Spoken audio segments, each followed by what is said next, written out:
Okay, I'm not sure which part this is anymore. It's been a while.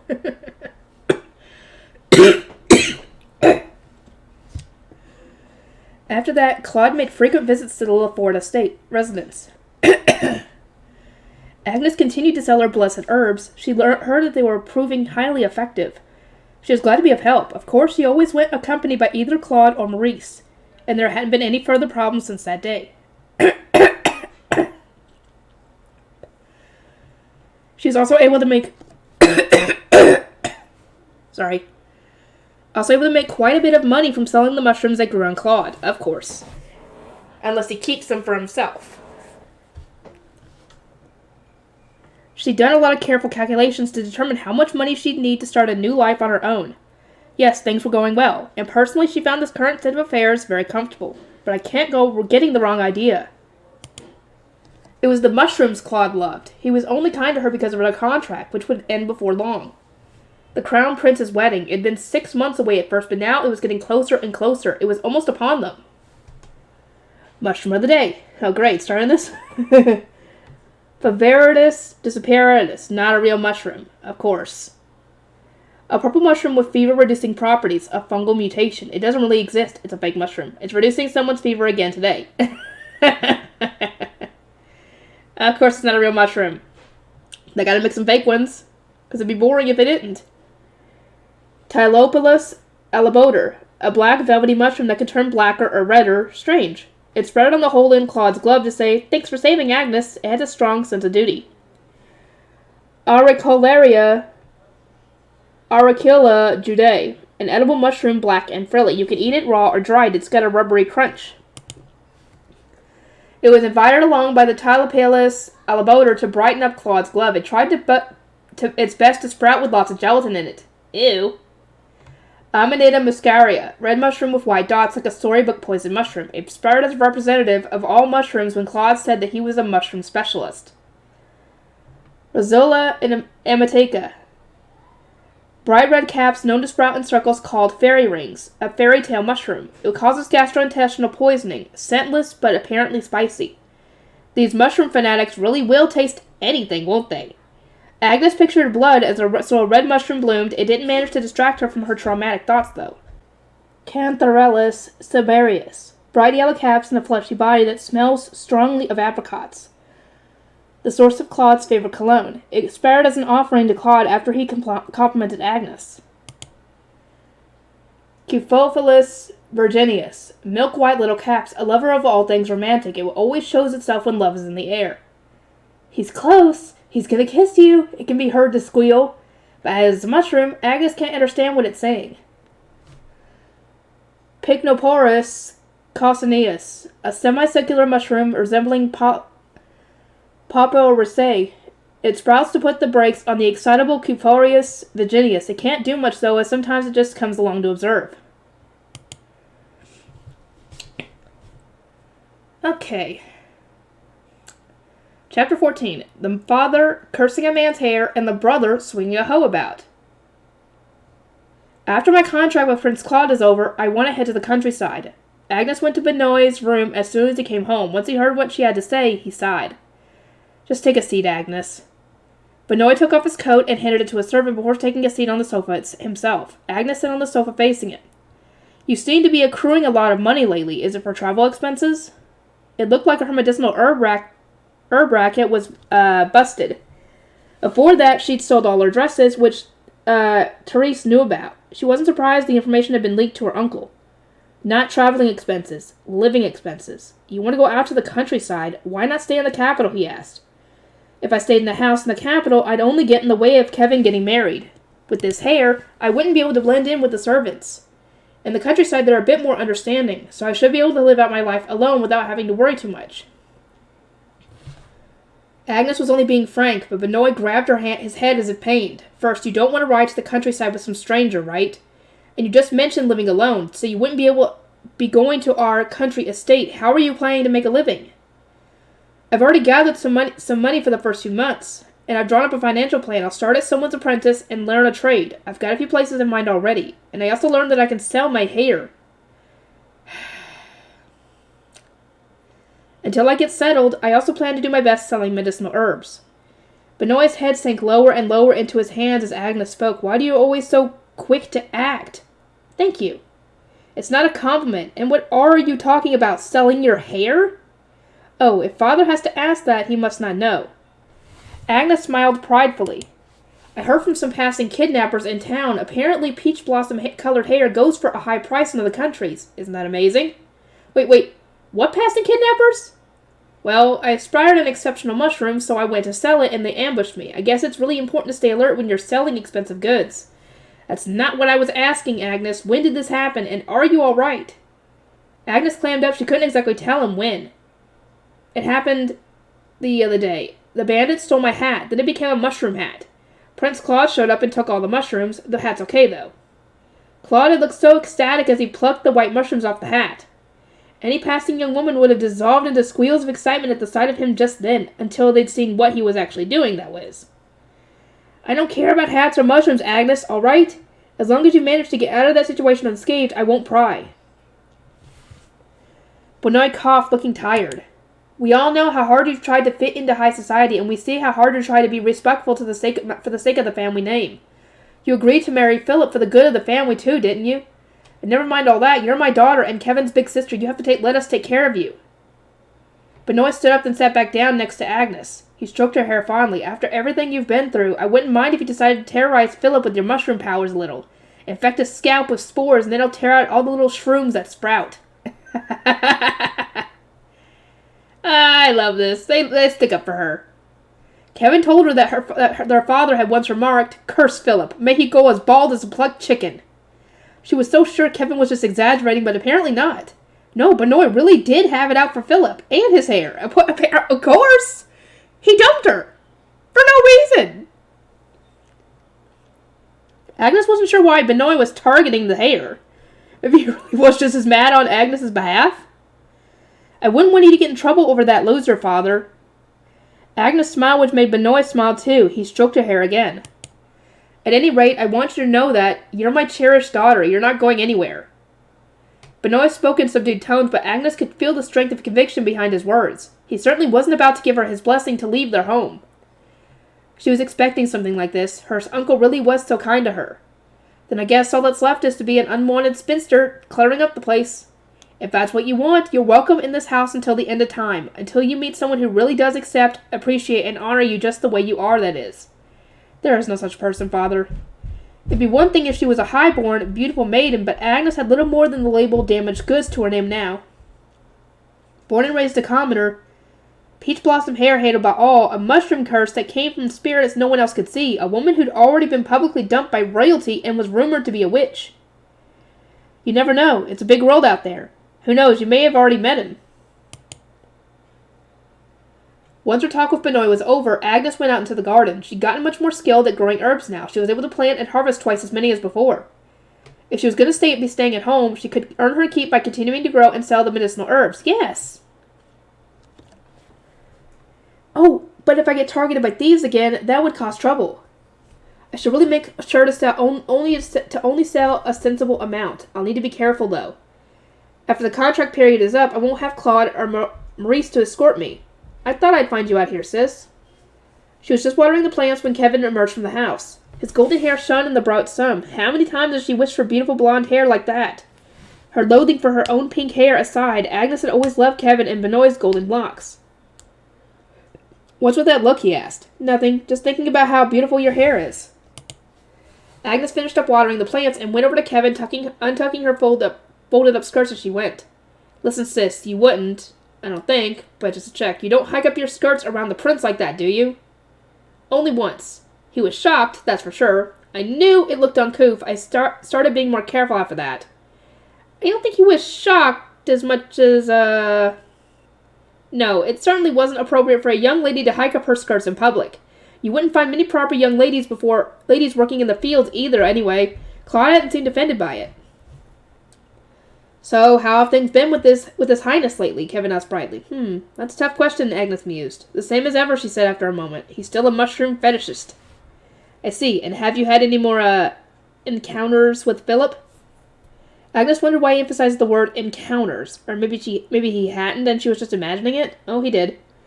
Not since his altercation with Prince Claude. That's good. So my efforts have paid off. Kevin grinned, but Agnes wasn't following. Wait, what are you talking about? Kevin picked up the garden hoe and put it over his shoulder. Philip's been by quite a few times since then, but I've been chasing him off every time. Kevin grinned, swinging the garden hoe as he spoke. Very suspicious. Is he saying he chased Philip off with a garden hoe? Yikes. Wow. Yeah, I want to see that. I want to see that animated. Just the fact of him chasing a prince off like that. Yes. Yes. Yes. Yes, that's what I want. I want that in animated form. Please. Really? Well, what did he want, she asked. Kevin swung this hoe a few more times before putting it back down, apparently satisfied. It's not a sword, you know, Agnes wanted to say. Maybe Kevin was suffering from pent-up stress? Philip's still hung up on you, sis. What's that supposed to mean? Agnes looked sharply at Kevin, surprised by what he just said. Her reaction seemed to surprise her younger brother. He spent all that time hiding you, keeping you all to himself. He was so desperate for no one to figure out what he was doing, but it was obvious. Huh? But Philip's supposed to be engaged to the Barthet girl. She's meant to be his soulmate. Yeah, the whole dragon soulmate thing. He was expecting you to cry over him and cling on, refusing to let go. Huh, he's insane! How weak does he think I am anyway? Well, you did play the part of the demure, obedient fiancé in front of him. Philip's a child. He only sees what he wants to see. That may have been true, but Agnes would never have dreamed that Kevin would be saying something like that. Her jaw fell open in shock. If only we'd realized earlier how much Philip was brainwashing you, you never would have gotten as bad as you are. What do you mean, as bad as I am? Kevin looked solemn so she didn't think he was messing with her. He sounded sad, actually. You've been doing everything to play the part of a perfect lady, and it's done a number on you. You swallowed all of Philip's nonsense just because he was a royal. Now your mind's been completely corrupted by him. I'm sorry to have to say this, sis. He was right, though. While engaged to Philip, Agnes has stopped knowing her own mind. Everything just got so confusing. There was a time when she thought that everything her fiancé said about aristocratic society had to be true. He knew more than her, after all. By the time she realized that Philip was an idiot, it was too late. She had already started dressing down and diminishing herself by then. You know, it's okay, Kevin. You've always had my back. I know that. You've really grown up. Philip was a fool and a cheat, yeah, but she was the one who'd chosen to trust his every word. It wasn't Kevin's fault at all. It wasn't. It was Philip's. But it was sweet of him to blame it on Philip and not on her. She appreciated his kindness. Kevin narrowed his russet brown eyes in response to her words. That's why I want to come of age as quickly as possible, so you can stop worrying about taking care of my reputation. I'm going to become a real man and take care of everything in this house. Then you can do whatever you like. If you want to stay at home, that's fine with me, and if you meet a nice guy, you can marry him, no matter who he is. Especially if it's Prince Claude, he's not going to let her go. He's not going to let her go. Even if that contract were to end, he's not going to let her go. No matter what.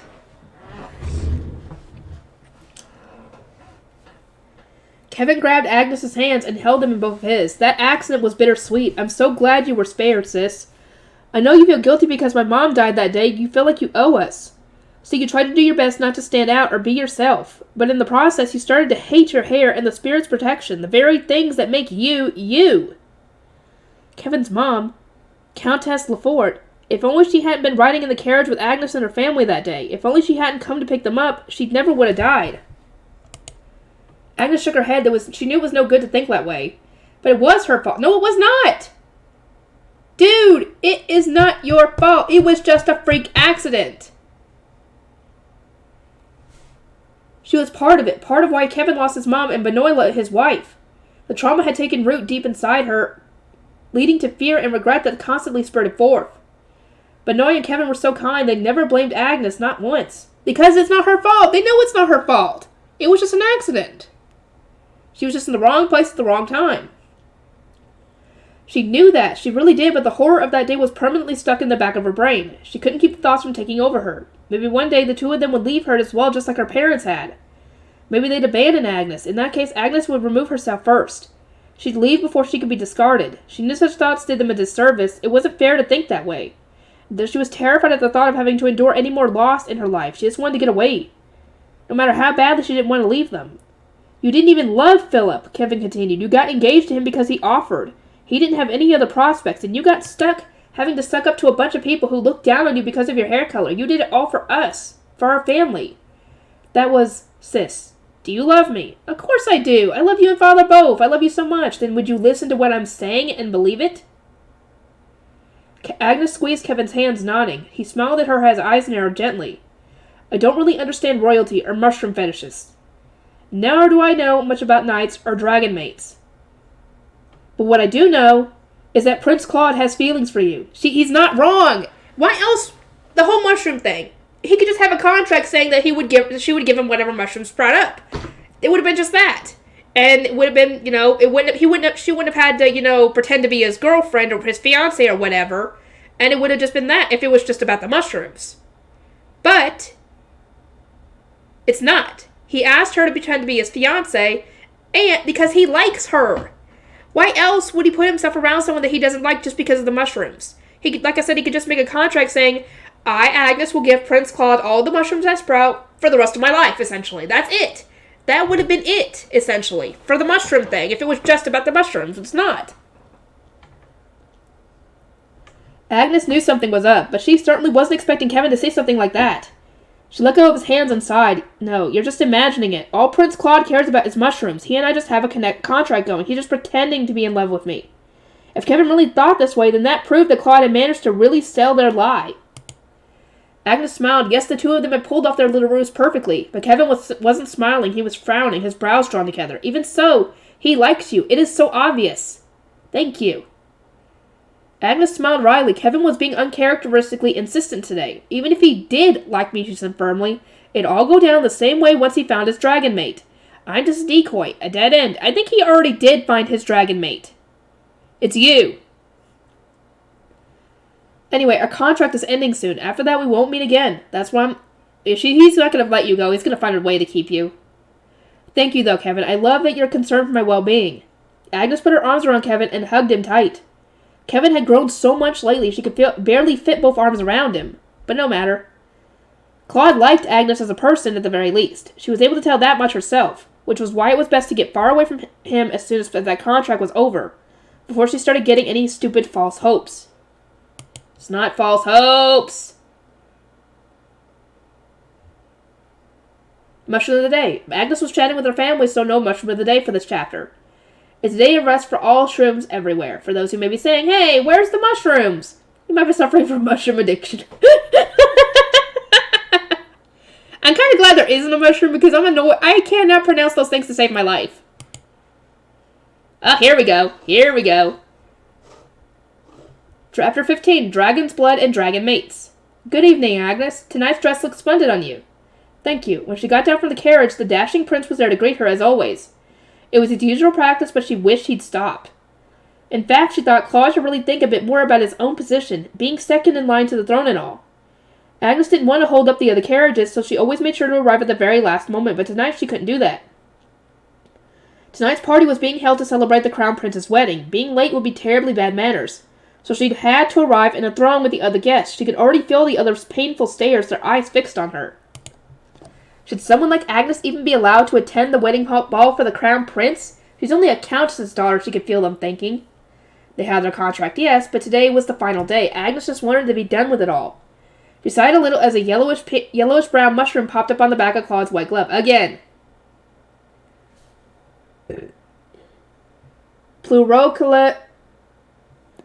Plurocebella Porogens, he sighed happily. I love the little dots that are all over the cap. They're so beautiful, and see how the cap and stem are different colors?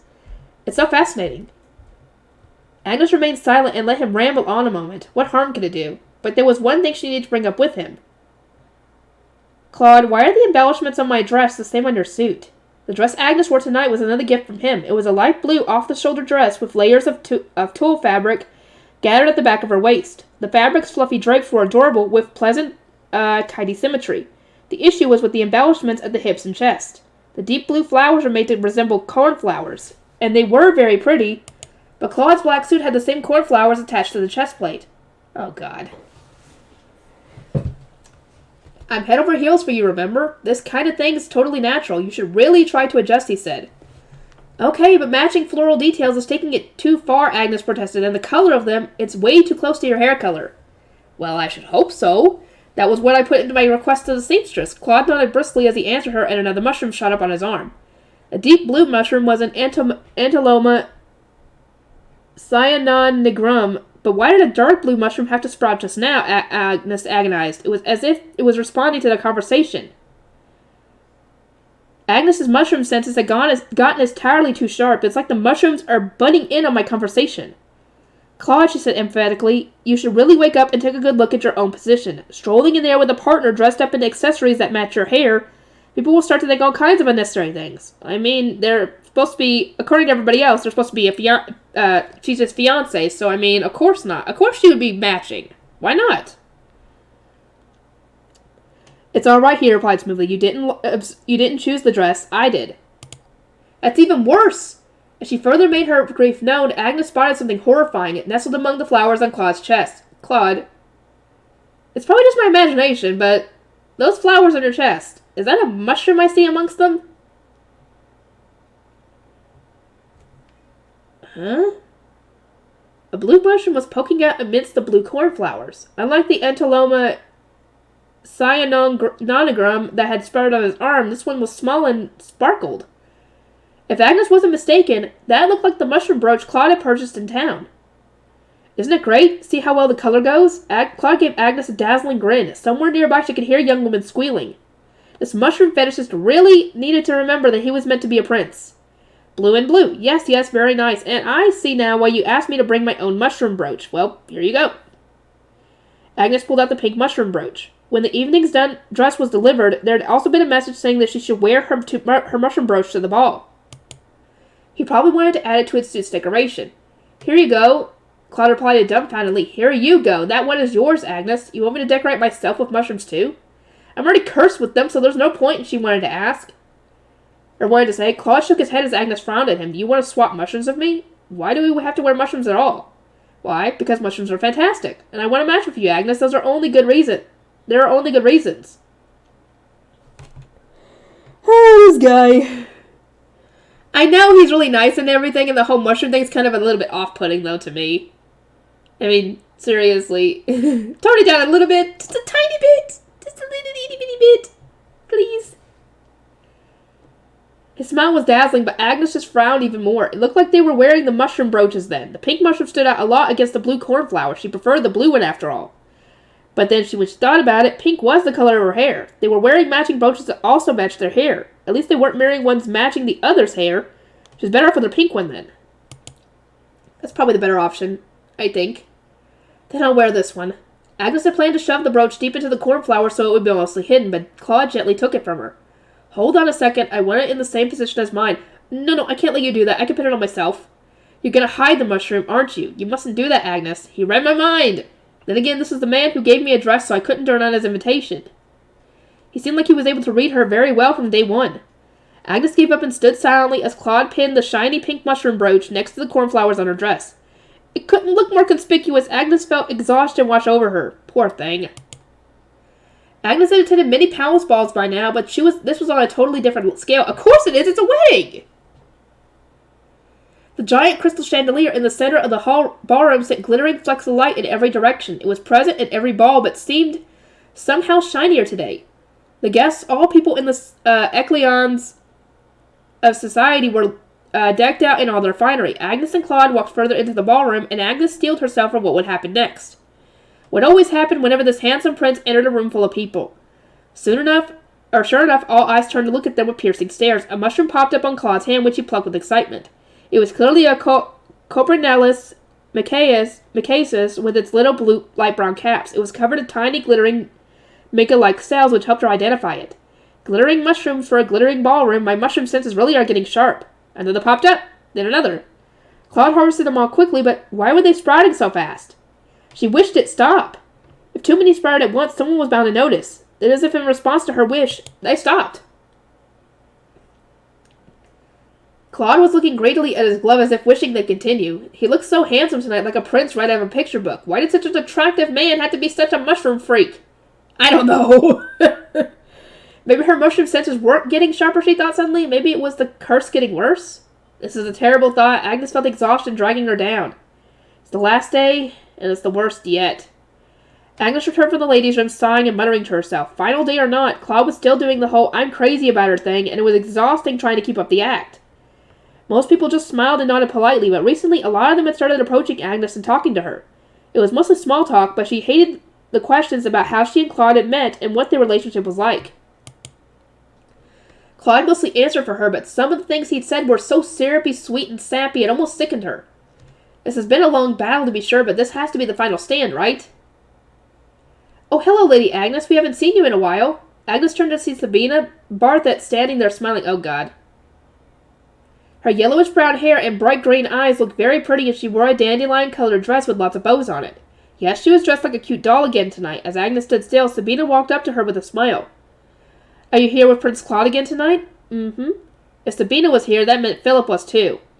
Agnes would prefer not to run into him. She'd have to stay aware of her surroundings at all times. Sabina came to a stop in front of Agnes and narrowed her bright green eyes. Good for you. I was worried after Philip discarded you and you lost your reputation. But on Prince Claude's arm, you have nothing to worry about. Sabina nodded, a huge grin on her face. It's amazing, though, she continued. You've gotten your hair down despite Philip advising you to always wear it up. It's such an unusual color. It really draws the eye, doesn't it? Yes, you've done very well for yourself.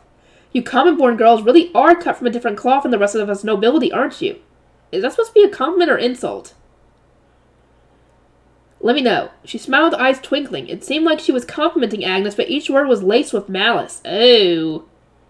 She stole Philip, Agnes thought. If anyone has the right to be nasty here, surely it's me. Yeah, you were the one that was cheated on. I think you have every right to be nasty and aggressive. But she wasn't interested. She heard all those insults before and was over it. Oh, thank you very much. Agnes gave Sabina a tight smile and a flat response, which made the other girl instantly scowl. Well, if he likes unusual things, then maybe he's open to new options. Maybe I'll go and say hello to Prince Claude myself. I don't think you're going to be able to win him over, and Philip would be pissed off if you tried that, so, yeah. Because you're supposed to be his dragon mate. If Sabina really wants to win over Claude, Agnes thought wryly she should bring a mushroom with her. Yeah, no doubt Claude would be swayed. He might even propose to Sabina on the spot. Order her mushroom. That'd be so freaking weird. Still, Agnes had no reason to go giving Sabina hints. Instead, she just nodded and said, But your time on his arm is limited, you know. Excuse me? Sabina's voice dropped an octave and her smile completely vanished. Her lips were still curled upward, but now in a sneer of derision. Prince Claude is a royal, and he has the blood of the dragon. There's still a chance that his real dragon mate could show up at any time. If that happens, Lady Agnes, well, you know the drill, yes? It must be painful to have to go through the same exact experience twice. You poor thing.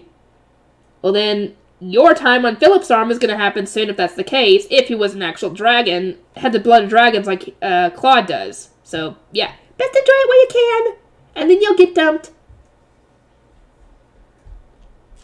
Agnes smiled. Sabina's words were dripping with fake concern, but she wasn't fooled. She wasn't sure why, but Sabina seemed to see her as an enemy. If she got upset or disheartened, that would be just what Sabina wanted.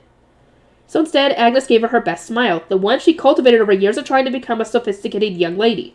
Thank you so much for your concern.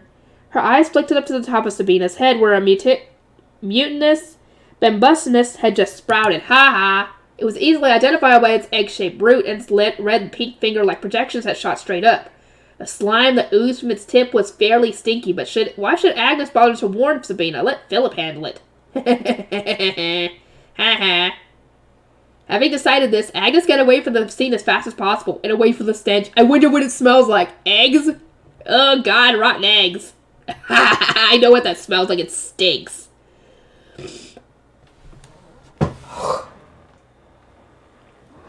Excuse me, are you Count Lafort's daughter? Back in the ballroom, Agnes was just searching for Claude when an unfamiliar gentleman came up and spoke to her. He was with a female companion, and Agnes recalled seeing him from a distance before. Quickly realizing who this was, she curtsied. It's an honor to meet you, Duke Rogel. I am Agnes Lafort. Likewise, I have been hoping to meet you. The Duke exchanged a smile and a nod with his companion, presumably his wife. Then they both smiled at Agnes. You wanted to meet me? She asked, with disbelief. Thanks to those marvelous mushrooms you managed by some miracle to grow, the Duchess explained gratefully, our children's fevers have finally gone down. We tried all sorts of medicines. None worked, and we feared the worst until... Well, thank you. Oh, the mushrooms that she brought to the guy. They must have gotten some of the medicine from it. Oh, nice. She helped him out. She took hold of Agnes's hand and gently squeezed it. How could this be? A woman of such high standing couldn't possibly be thanking someone like me, Agnes thought. I mean, you did make the mushrooms, so yeah. Of course she'd be thanking you. Much less gazing at her with overwhelming gratitude in her eyes. How did you know it was me? She asked worryingly. She'd asked the shopkeeper to promise not to mention her name. Besides, he wouldn't even if she hadn't asked. He wasn't a gossip like that. Agnes was flustered and worried, but the Duke simply put his arm around his tearful wife. Thanks to those wonderful Fivoritas dissiparidus mushrooms, he explained, our son's life was saved. We wanted to make sure that there'd be a steady supply of the wonder drug made from those mushrooms and medicinal herbs. So we investigated. I do apologize for prying, but how surprised we were to find out that Count Lefort's daughter grew them in her own garden. Yes, it made sense to secure the drug supply chain in case of further illnesses. It was even more important when the illness was one that afflicted children. Even if the shopkeeper kept the details hidden, it wouldn't have been too difficult to find out it was her. If those bandits managed to figure it out, Agnes reflected, the Duke would have had no trouble. It's very embarrassing, she demurred. I just happened to find one of the mushrooms sprouting in my little herb garden by chance. It was just a stroke of luck, but I'm so happy I was able to help. Please, don't be so humble, Duke Roggle said gratefully. You're our son and daughter's savior. Please allow us to give you a proper thank you sometime soon. Then, with a smile, he and the Duchess walked off. Agnes didn't want the truth about her lineage to come out. She did need to be more careful while still supplying as much as possible. Still, this was the first time that anyone had ever thanked her for something that was in relation to her current protective spirits, even if Duke Roggle doesn't know about them. All her life she'd put up with people disparaging her hair and acting like the spirits were creepy. But actually being able to help people by being herself and having them thank her for it, it felt strange. Almost embarrassing. But at the same time she was really pleased. She felt soothed somehow. Overcome with emotion, she felt the need for fresh air, so she headed to the balcony. The manicured gardens below looked beautiful, illuminated by the moonlight. The cool night breeze felt good, but just then Agnes realized she could hear people talking. She didn't want to intrude on someone's private tryst, so she was about to head back into the ballroom when she heard someone else answer the first voice. And this voice was familiar. Claude, she murmured. That was definitely his voice I just heard. She looked down and realized she could see him and a woman standing and talking amongst the flower trees. The woman's black hair and Claude's Prussian blue hair both shone in the moonlight. If only I had hair like that, Agnes reflected, life would have gone so differently. She couldn't see the woman's face, but could tell she was smiling and seemed to be enjoying herself. Claude had a shy smile on his face. It was clear that the two were very close, so I'm guessing a sister, friend, childhood friend, something like that. Agnes found herself unable to look away. The wind was strong and she could only catch fragments of their conversation. Really wanted to meet, but that's, after all, dragon mate. Claude fell silent after the girl said this, then he moved further back into the shadowy garden. The wind changed direction and Agnes couldn't hear no more. Dragon mate? She knew she heard that part right. Is that woman Claude's dragon mate? I don't think so. I'm assuming that she had come here to find her dragon mate. And had maybe found it and she was confirming with Claude, how she felt or whatever, and he was probably confirming that that was her dragon mate or something? Maybe? I'm assuming that's what it was. Agnes had heard rumors that Claude was close with the Duke's daughter. That must have been her. Prince Claude is a royal, and he has the blood of the dragon, she heard Sabina's words again. His dragon mate could show up at any time.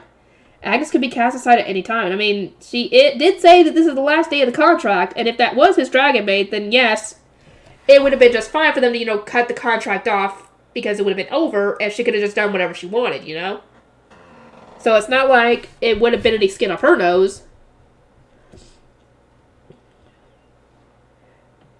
She was only around to provide Claude with mushrooms and keep excitable females away. They'd made a contract, but if Claude had found his real partner, then she'd be dismissed. Although I have a feeling he'd still want me as a steady mushroom supplier. Probably. That's why I'm saying. He could have just signed up a contract with you about the mushrooms and nothing else, but no. He wanted to be you to be his fiancé. Agnes understood the situation perfectly, so why did her chest hurt right now? Because you're starting to fall for him, and it hurts that he possibly found his actual soulmate.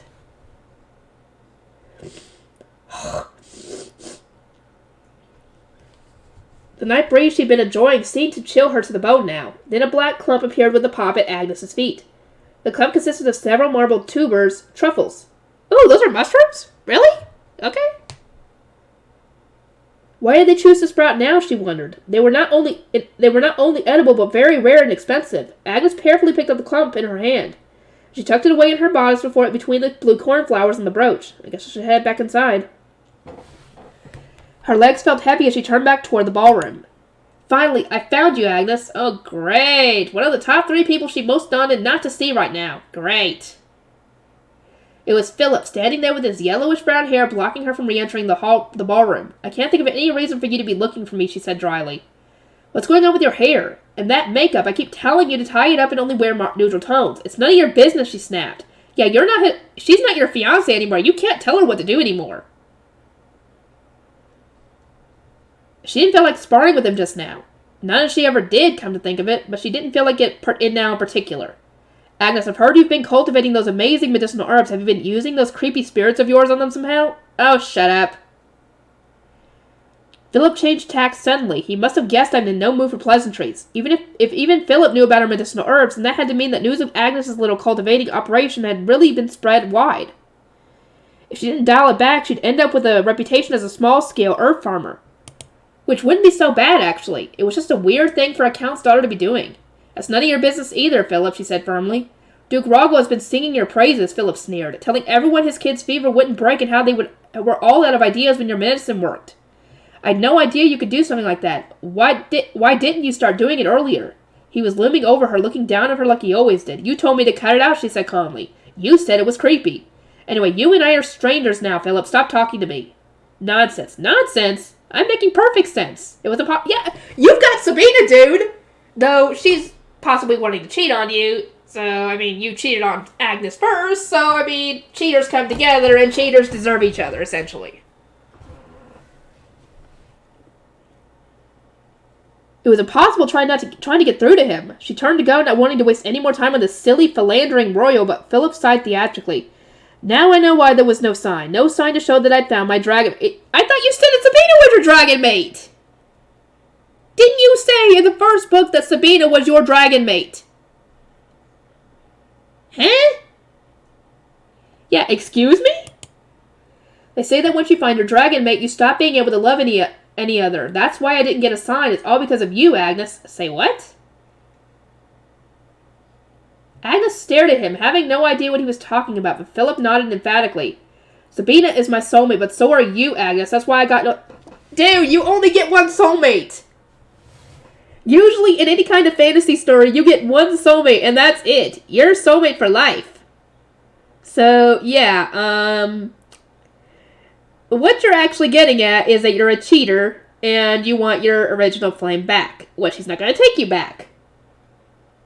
Yeah, what kind of sick statement is that? You want me to be your mistress again, while earning my own keep from growing medicinal herbs? Is that what you're trying to say with your nonsense? This is why I urged you to hide your unpopular hair color and dress down, so people wouldn't look at you like that. I did everything for you. No, you did not. I'm just going to stand here and take this, you know. She couldn't believe that Philip wanted to take her as an income-earning mistress. Fill his mouth with mushrooms. Spread a mushroom in his mouth so he'll stop talking. And then while he's trying to get it out of his mouth, you get out of there. Yeah, besides, she couldn't see Sabina agreeing to that. She would never do that. If Philip even discussed it with her, that is. No, there's no way he did, because she never would have done it. Philip was a fool, a cheat, and somewhat completely oblivious, and he only ever thought about himself. This discussion is over, Agnes said finally. Excuse me. Those flowers, Philip burst out. They're the same color as Claude's hair, aren't they? And I hear that Claude's been wearing a mushroom on his chest. It's like the one you're wearing, isn't it? So? Agnes froze at the call-out. Philip was dumb, but could be horribly perceptive about some things. I cannot talk. He's the second in line to the throne, you know, he went on sneering. You can't possibly think he's going to keep you around with that hair everyone hates. Not everybody hates her hair, god damn it. Don't get the wrong idea just because of some matching mushroom accessories. I haven't gotten any ideas, Agnes fumed back. I'm not wearing this by choice, you know. In Claude's eyes, all she was good for was mushroom farming. Just someone he had a mutually beneficial contract with. He was only with her for that, and it was ending tonight. Soon she wouldn't even be seeing him in passing anymore. So you're saying Claude is making you wear it. Philip was frowning for some reason. He's already supposed to have found his dragon mate, though. Agnes' shoulders slumped as she digested the brat's words. She looked up into Philip's face. The eyes that stared back at her were the same dark gray color as Claude's. His soulmate, it's not you now, is it? Philip sounded so solemn. Agnes shook her head. No, I haven't heard anything about it, but I know it's not me. Yes, it is. Yes, it is. You are his soulmate. But you just don't see it. Because you're so busy putting yourself down.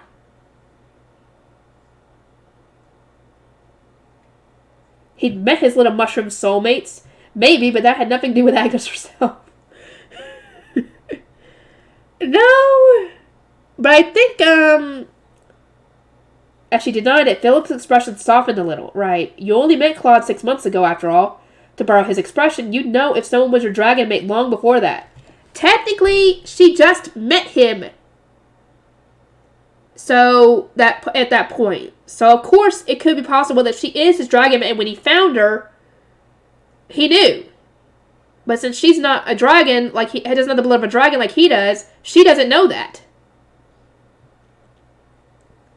What are you talking about? Like you said, when you meet your dragon mate, there's some kind of sign. Yes, she did recall Claude saying that. It'd been when Philip publicly called off their engagement and Claude had come to rescue her from the ensuing argument. They say that when one whose veins flow with the blood of the dragon finds his or her dragon mate, there will come a sign. And he didn't say what kind of sign though. He didn't say if it was like a magic circle or some kind of sign in your mind or something. I'm assuming there was. That was what Claude had said. But what does that matter? What does that mean? What sign? Claude also said that because Philip had noticed no such sign, that indicated he didn't really have dragon's blood. But it made sense that when Claude, who undoubtedly did possess it, found his dragon mate, there'd be a sign of some sort. 1 year ago, Philip reflected softly, when I was sword fighting with Claude, I saw him change gloves. The back of his hand had this odd blackish bruise on it. Well, I thought it was just a bruise at first, but I asked the Crown Prince about it the other day. That sign. It's supposed to show itself on the back of the hand. Oh! The back of the hand. Agnes suddenly recalled the sight of Claude's hand, the skin showing through the burn tatters of his glove. She thought it was a burn mark then, but what if that had been it, the sign? When she'd suggested treating his hands for burns, Claude had brushed it off and said he was fine. She thought he'd meant he didn't need treatment since his dragon's blood lent him so much extra strength, but was it possible that it wasn't a burn mark or a bruise after all? The Crown Prince hasn't definitely confirmed it, but he hasn't denied it either. He'd probably keep me out of the loop since I'm not part of the line of succession. Philip chewed on his lip in annoyance. He was prideful and probably hated to admit that he didn't have dragon's blood. It was a year ago that I saw this bruise, as I said, he continued, so the sign was already showing a Claude then. In other words, he'd already met his soulmate long before he ever met you. That's the one he's going to be with. If Philip was right, then it'd play out like that for sure. Claude had the blood of a dragon and was second in line for the throne. If he'd already found his soulmate, his dragon mate, then the dragon's blood would prevent him from ever loving another. The reason he's spending all the time with you is just for fun, Philip smirked lightly. You're the fake, the decoy. He's going to use you up and then throw you away, Agnes. Well, I mean, she already expected this, to be completely honest. That's why she was planning to leave and live on her own, you know? She already knew that she essentially thought that he was only doing this because he wanted the mushrooms. And then once the contract was up, she wouldn't have to see him again. So, I mean, yeah. She kind of already knew this.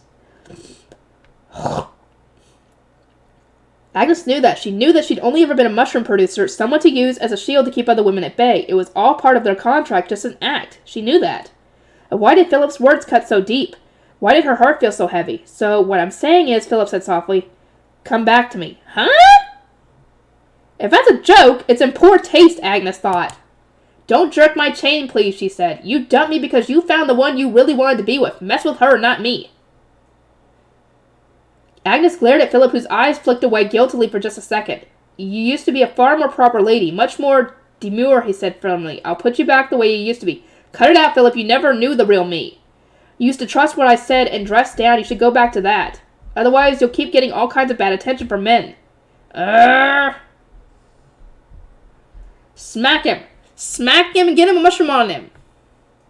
He seemed agitated now. Agnes gazed at him, frowning. She was getting the weirdest feeling right now. What? You told me to dress down to downplay my hair. Right, I made you dress modest so that your hair and face wouldn't catch people's eye. Philip seemed different from how he usually did. Somehow, something wasn't clicking. Right, she said slowly. You made me downplay it to hide the color since everyone hates it. Right, that's what I said, to make you hide it. So that wasn't the reason. Philip looked away awkwardly. Then, reluctantly, he began to speak. It's true, there are always a few people out there who hate pink hair. Most people just don't particularly like it because they've never really seen it for themselves. Why should they get to see it? I'm the only one who deserves to see your hair, so that's why I tried to get you to hide it from people. Agnes knew something was different. Everything she believed in until now, it wasn't quite true. She couldn't shake the doubts. Nervously, she cleared her throat to speak. So you didn't do it for me, for the good of the Lefort family. It was for you. It was necessary to keep your attention focused where it should be, on me. Are you for real? All she'd ever heard was how she should keep her hair hidden due to the vitriol it inspired in people. She did it to prevent people from saying bad things about her family. That was why she trusted Philip's words. She'd actually trusted this foolish, cheating, oblivious royal. And that's all he was in the end, a fool, a cheat, and an oblivious liar. How could she have ever trusted him? She felt so stupid. As she lifted her chin to look right up at him, she thought she could see a white-capped Amanita Kokiri on the ground. Wish I could have sprouted that right on his dumb head, thought Agnes, glaring at him as if he was the root of all evil. Goodbye, Philip. Don't ever speak to me again. Whoop whoop. Mushroom of the day. Here we go. Here, prepare for me to butcher the names. Plurosabella porigens, a yellow mushroom. Some specimens are poisonous. If you eat it along with alcohol, you'll get very sick. It sprouted to try to warn Agnes against drinking alcohol at the ball. But Cloud pointed out all its features, and it got embarrassed. It got embarrassed? Antheloma cyanonogram, a dark blue mushroom. It talked things over with the Antheloma versans, and they both decided that this one was closer to the color of Claude's hair. As a representative blue mushroom, it sprouted with wide mushroom caps. Coprinellus macagus, covered with tiny mica-like cells that glitter, a light yellow color mushroom. When someone eats it along with alcohol, they can get very sick. It sprouted to take over for the Plurosabella porigens that Claude harassed. Indecent exposure. What the fuck? What the fuck? Indecent exposure to transmit the don't drink too much message. It did its best, but Claude plucked it right away. It tried to keep sprouting on the ground, but Agnes forced it to stop. But I haven't become a purpose yet, the mushroom said, planning its revenge against Claude. Oh my god. They're acting like these mushrooms are freaking sentient. Like they can talk. Mutinous bombacinus. An egg-shaped base with deep red finger-like projections rising from it. This tip secretes a smelly lit juice. It's not poisonous, but it stinks. Only a mushroom maniac would eat it. A fitting stink for a woman who bullies our Agnes, it was heard to remark, sprouting from the top of Sabina's head and letting out 3 smelly projections. Feverredis disapparatus, not a real mushroom. A purple fungal hybrid that reduces fevers. It doesn't exist. It's a fake mushroom. It pays for a high price, and now it's even being used by dukes and other aristocrats. Truffle. A cluster of little marble bumps, truffles are one of life's major delicacies, a very high-grade food. Worried about the turmoil inside Agnes, they sprouted to say you can eat or sell us if you like. They were just trying to make her feel better. A very kind mushroom with excellent morals. Amanita kokiri. White caps of white dots and a flaky stem. It looks like an all-white Amanitas muscaria. It's on the alert for Philip. Agnes' safety barrier on Philip has departed. It's a mushroom free-for-all. Chapter 16. Before getting any silly ideas. Agnes turned to get away as fast as possible, but Philip grabbed her by the arm, of course. A bright orange mushroom popped up on his forearm in response. It looked like a half-peeled orange. In the center was an orange ball, and all around it were star-shaped sections like peeled orange skin. Agnes believed it was the mushroom known as Astraeus hygrometricus, but it wasn't supposed to be that color. The turmoil inside Agnes seemed to be represented in its color.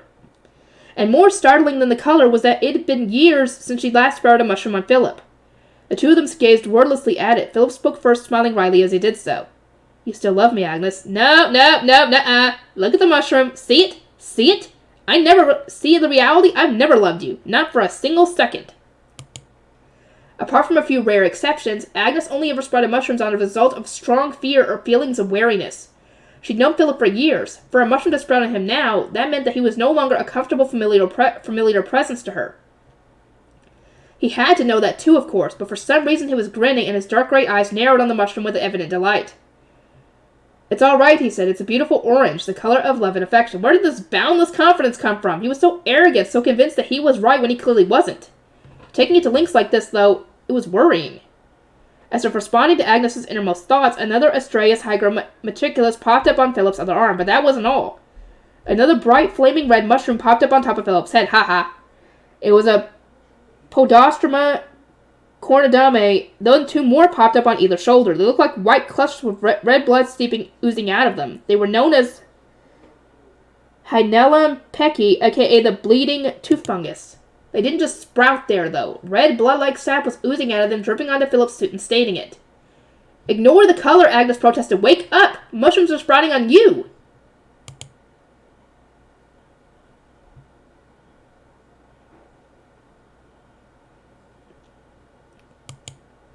So, you sprout mushrooms on Count the Fourth sometimes. Only very rarely. And they're always edible. High-grade mushrooms. I never sprout unnaturally colored bright orange mushrooms on Father, nor ones that weep red sap. I'm not concerned about small details like that. You're never concerned about the things that are actually important. Let go of me. Agnes tried to shake Philip off her, but her strength was no match for a man's, even a weak one like him.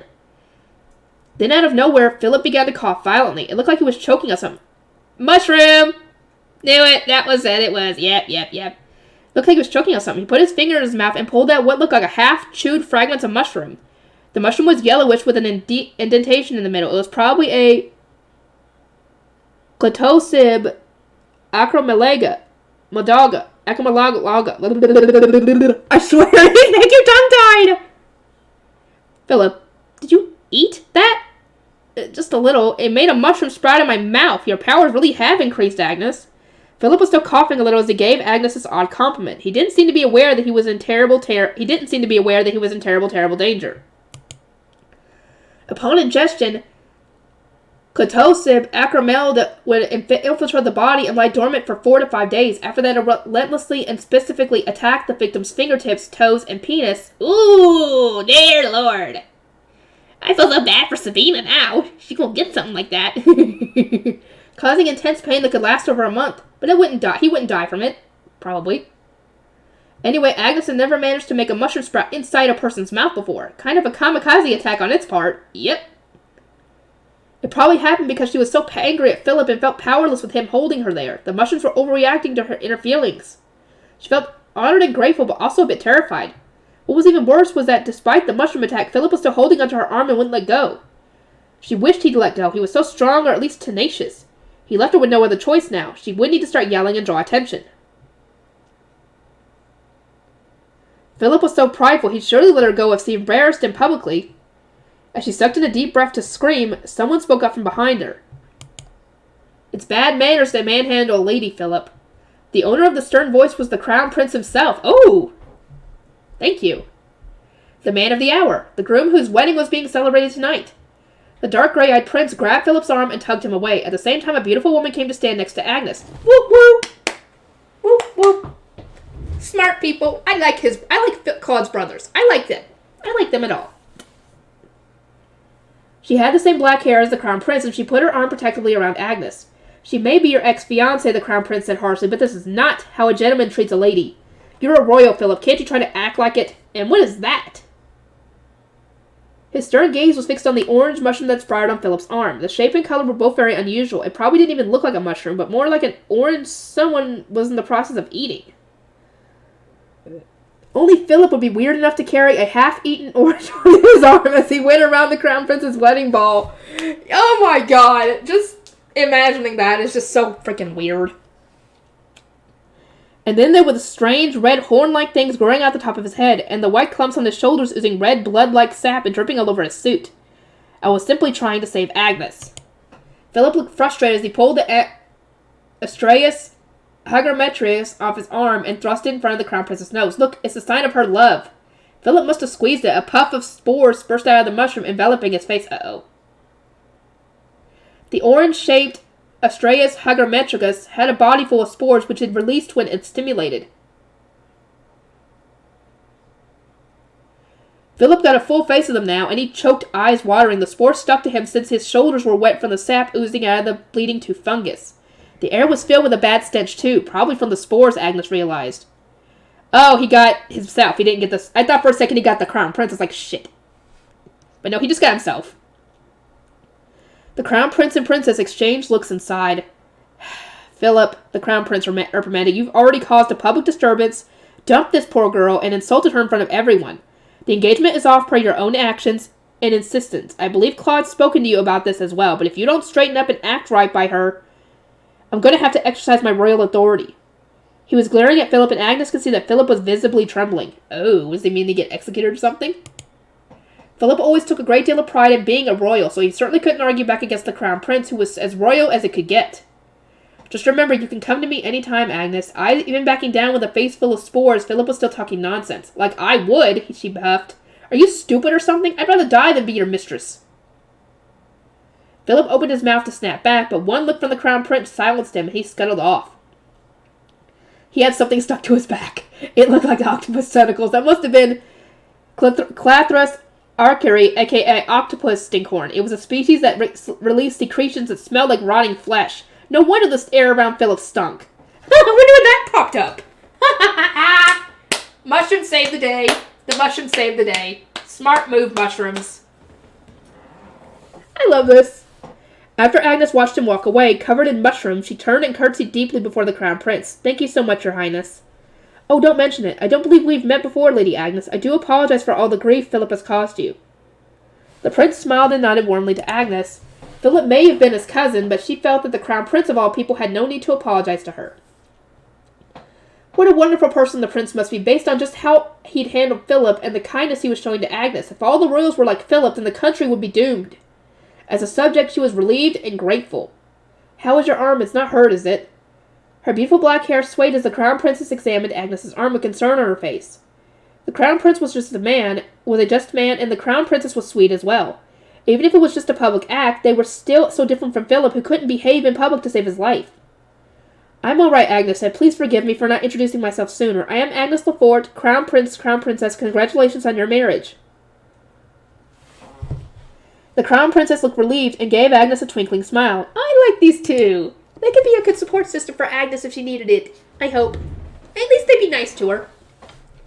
Thank you, she said brightly. When he told me I was his dragon mate, he was shocked out of my mind, but now I'm very, very happy.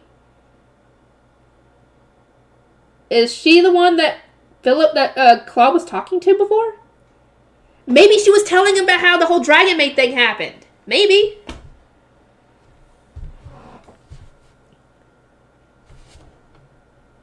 Agnes froze. There was that phrase again. You're the Crown Prince's dragon mate? Oh yes, he's first in line for the throne, you know. The dragon's blood is strong in him. The Crown Prince looked so pretty, blushing a soft pink color. It was clear their union was a happy one. Nice. If the Crown Prince, who was first in line to the throne, had strong dragon's blood and a dragon mate, then it stood to reason that Claude, who was second in line, would too.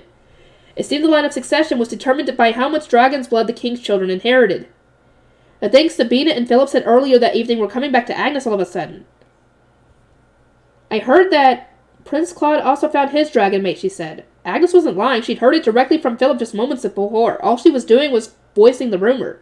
And she wanted to make sure, after all, the Crown Prince was Claude's brother and would know better than anyone.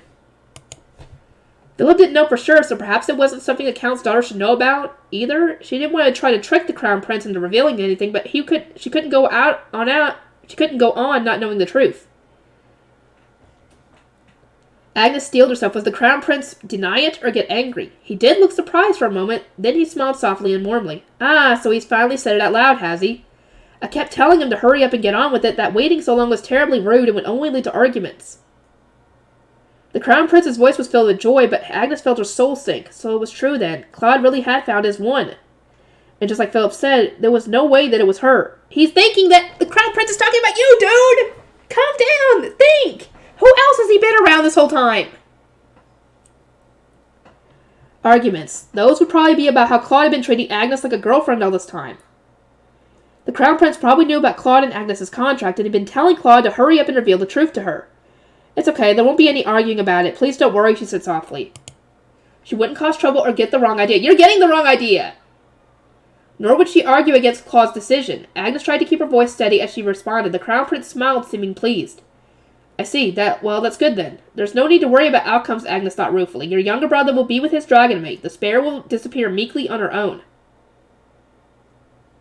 Agnes smiled back, hoping the Crown Prince understood her intentions. Agnes, I've been looking for you.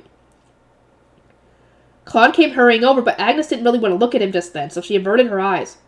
Claude, Philip was menacing the poor girl. You need to keep a closer eye on him. Oh dear, thanks for handling that. Don't mention it. Well, we're off. Let's meet again soon, Lady Agnes. Agnes curtsied as the Crown Prince and Princess walked off. Claude moved closer, gazing at Agnes with concern. Are you all right, Agnes? Yes, your brother saved me. Good. I'm sorry, I never should have left you alone. Agnes knew that he'd left her to go off and have a private talk with the black-haired beauty. Now she remembered the gaggle of mean girls who'd mentioned that Duke Watu's daughter and Claude were close, and they'd also mentioned her beautiful black hair. So, was that the Duke's daughter, and was she Claude's dragon mate? It didn't matter, really. All that mattered was that Claude's dragon mate was someone who wasn't Agnes. No, it's fine. You can leave me. Go off and be free, Your Highness. I'm kind of waving my hand like I guess she would. Go on, go on. Agnes looked up at him and smiled brightly. Claude frowned, but whatever. I'm tired, so I'll be excusing myself now. She curtsied, then turned and began walking across the hall as fast as she could. The contract ended tonight. She greeted the bride and groom. There was nothing left for her here. Now she could go home and think about what to do from now on. Agnes hated to give up on her dreams of a calmer life in the country, but how was she supposed to convince Benoit? As she headed out of the hall, Claude came hurrying after her. Agnes, what's wrong? Whatever do you mean? Claude caught up to her, but Agnes refused to stop. The two of them exited the hall and continued down the corridor. Why did you call me, Your Highness? I asked you to call me by my name. It's been 6 months. What? Our contract was set for 6 months, until the Crown Prince's wedding, but Claude trailed off. Over the past 6 months, Agnes continued as she kept walking at a brisk pace, you've kept me close, and I'm grateful for that. Thanks to you, I've been able to protect my brother's good name, and I've even been able to make some decent funds on the mushrooms. Funds? Agnes, what are you trying to say? Dude. Ever think that maybe she would have viewed that contract as a business contract and nothing more? Tonight's the end. Thank you for everything up till now. Agnes, wait, we need to talk. Claude grabbed her arm just as a clump of light brown mushrooms sprouted from his white glove. He was distracted by the armillery melee and let go of her for just a second. Agnes was about to make a break for it when he grabbed her arm again. She couldn't just keep walking and dragging him along, so she turned back to face him. The mushroom prince was still able to look handsomely bewildered, even with a mountain of mushrooms sprouting from his arm. Do you remember what I asked you to promise me in the beginning, Agnes said. Never to lie to me and never to betray me. Of course, Claude said. I asked you to tell me right away the moment you found your dragon mate. Claude's expression stiffened. How do you know about that? So it's true. She was hearing this truth straight from the horse's mouth. Claude had a dragon mate. He'd met his soulmate. The Crown Prince told me. Claude had lied to her. He'd found his dragon mate but hid it from her. He'd used Agnes as a fake and a decoy while he had a special someone all along, but at least she knew she was a fake from the start this time. Not only has your 6-month contract expired, she continued, but you broke your promise to me, so we will not meet again. Again, thank you for everything till now, Your Highness. I wish you every happiness. This is a farewell gift. Agnes pulled the trumpet from her bodice where it had laid wedged into the cornflower embellishments. I thought she placed it in there. And placed it gently in Claude's hand. Then finally she gave him the most ladylike smile she could muster. Claude opened his mouth to say something, but just then a bluish-gray mushroom sprouted on his nose. The mushroom had an odd shape. It was like a bluish-gray stick with a crumbling end. It was probably the Pseudotolostoma japonicum, a rather rare specimen. Perhaps this, too, was a fitting parting gift. Shaking his hand off her arm, she turned and hurried down the corridor, heading for her carriage. It's for the best, really. It was only ever meant to be a 6-month contract. Agnes had restored her reputation and reduced the impact on Kevin's. And Claude had found his dragon mate. It seemed like a good point to call it a day. She earned quite a bit of money from the mushrooms, too. Those were the kind of thoughts running through her mind. So then why was she crying? Another dragon mate that wasn't her. Once again, Agnes was just a fake. Claude suddenly was someone else. Agnes was nothing but a placeholder, a complication. I loved him, though. Oh, shit, she actually did. She was just trying to deny it, essentially. She actually admits it that she did love him. Agnes whispered the words out loud, finally admitting it to herself for the first time. He was the perfect prince. He wasn't freaked out by her mushrooms. He actually loved them, yeah. I was going to say he actually was the opposite. He told her that her hair was beautiful, not ugly. It was all part of their contract, but even so, being with him had been so much fun. But she'd gone and gotten the wrong idea about everything. Claude, meanwhile, had merely made a contract with her, and all he'd done was meet his soulmate. He shouldn't have to worry about her or her one-sided misunderstandings. I managed to say I wished him happiness. The words she hadn't been able to say to Philip, perhaps she'd grown. The thought made her heart feel a little lighter. She wiped her tears and tried to control her breathing. It's okay, she thought. I'm used to this. I'll get over it in no time. Probably. That's why she needed distance. Before she caught any extraneous feelings. The contract was up. There was no reason for her to stay in the capital. She didn't want to stick around and have to hear the gossip about Claude. At any rate, she had money. She could leave for the countryside immediately. No doubt Benoit would be very upset if she suddenly announced she was moving to the countryside to live alone. But it'd be good for her to have some peace and quiet and enjoy the country air as a medicinal herb farmer. When things calmed down, the gossip about Claude's wedding would infiltrate the countryside too, but by then she hoped she'd be able to wish him well with a smile. Thinking about the future was a little bit depressing, but she'd be able to find things to smile about, she was sure. Just then, a ball of light appeared in front of her, hovering in the air. Agnes came to a sudden stop. What's wrong? She said aloud. The ball of light was familiar. It must be one of the spirits. She rarely ever saw them outside of her own garden or bedroom before, and this was most unusual. Was everything okay? She asked. The ball flashed as if trying to tell her something, bobbing about in the air. Agnes hesitated. She couldn't just leave it there. Then down the corridor she saw Claude. He was hurrying after her. Oh, that's why it did that. So she'd stop and he'd be able to catch up to her. Come on, Claude, tell her! Tell her! Please!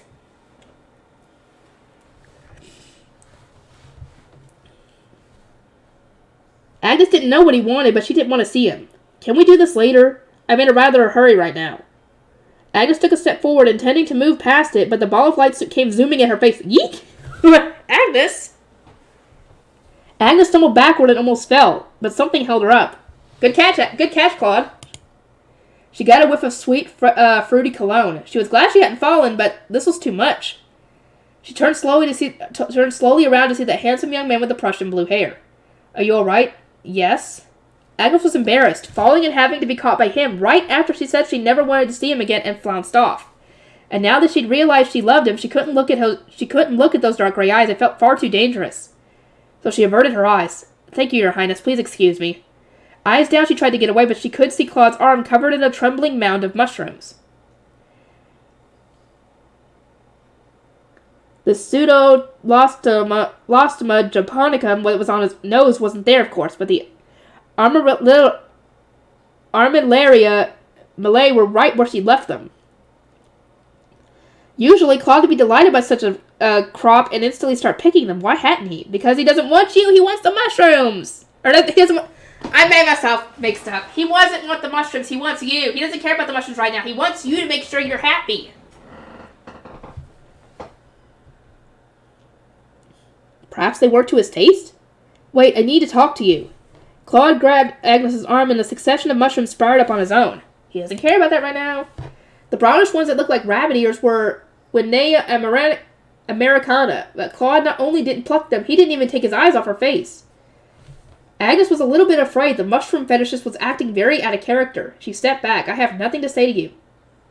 Well, I do. If you don't want to talk inside, we can go to the garden. Please, just hear me out. He refused to let go of her arm. His eyes were so serious, Agnes knew he wasn't going to let up. But the most dangerous thing of all was how much she wanted to spend more time with Claude. Now that she knew she loved him, though, she didn't want to talk with him inside. It was too much for her to bear. In the garden, then. Thank you. It's this way.